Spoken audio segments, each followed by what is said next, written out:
अजित पवारांच्या बालेकिल्ल्यात सर्व धर्मीयांचा हुंकार, धनंजय मुंडेंना सह आरोपी करा, मागणी करत बारामतीत एल्गार। बीड जिल्ह्यातील परळी तालुक्यातील मस्साजोगचे सरपंच संतोष देशमुख यांच्या हत्येचे फोटो कोर्टातील चार्जशीटच्या वेळी प्रसार माध्यमांपर्यंत पोहोचले आणि त्यातून महाराष्ट्रात सगळीकडे पोहोचले। त्यातून संपूर्ण महाराष्ट्रात हत्येनंतर झाला नाही एवढा प्रचंड संताप व्यक्त केला गेला। मंत्री धनंजय मुंडे यांचा निकटवर्ती असलेल्या या खुनाच्या घटनेतील आरोपी वाल्मिक कराड व त्याच्या टोळीतील इतर आरोपी यांच्याविषयी प्रचंड संतापाची भावना आहे।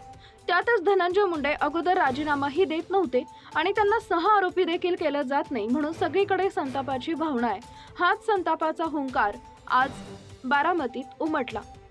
मोर्चात सहभागी झालेले संतोष देशमुख यांचे बंधू धनंजय देशमुख आणि मुलगी वैभवी देशमुख यांनी माध्यमांशी संवाद साधला। त्यावेळी कृष्णा आंधळे हा 2 वर्षापासून फरार आहे। केज पोलिसात सर्रास वावर होता, पोलिसांकडून अभय मिळत होतं, त्यामुळे तो कोणाला घाबरणार आहे असा आरोप धनंजय देशमुख यांनी केला असून पोलिसांची जबाबदारी आहे की त्याला शोधा आणि शिक्षा द्या। चार्जशीटचा अभ्यास सुरू असून पुरवणी चार्जशीट पाहणं महत्त्वाचं असेल असं ते म्हणाले। ज्यांनी पाठबळ दिलं ते कितीही मोठे असतील तरी त्यांची नावं आरोपपत्रात आली पाहिजेत अशी मागणी त्यांनी केली।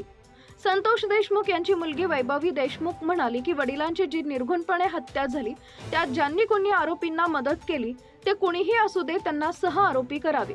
आज बारामतीत सकल मराठा समाज व मराठा क्रांती मोर्चाच्या वतीनं सर्व धर्मीय मोर्चाचं आयोजन करण्यात आले। या मोर्चामध्ये संतोष देशमुख यांचे कुटुंबीय देखील सहभागी झाले होते।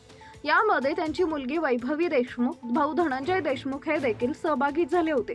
अगोदर हा मोर्चा 8 मार्च रोजी काढण्याचं नियोजन होतं, मात्र याच दिवशी संतोष देशमुख यांचे मासिक असल्यानं हा मोर्चा पुढे ढकलला होता। आज याची सुरुवात बारामतीतील कसब्यातील छत्रपती शिवाजी उद्यानातून झाली। या मोर्चात युवतींनी प्रातिनिधिक स्वरूपात भाषण केलं।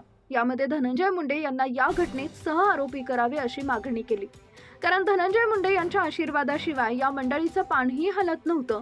त्यामुळे मुंडे यांच्या राजकीय सत्तेमुळेच आरोपींच्या क्रूर खुनाचे धाडस निर्माण झाले असा आरोप या सभेत करण्यात आला।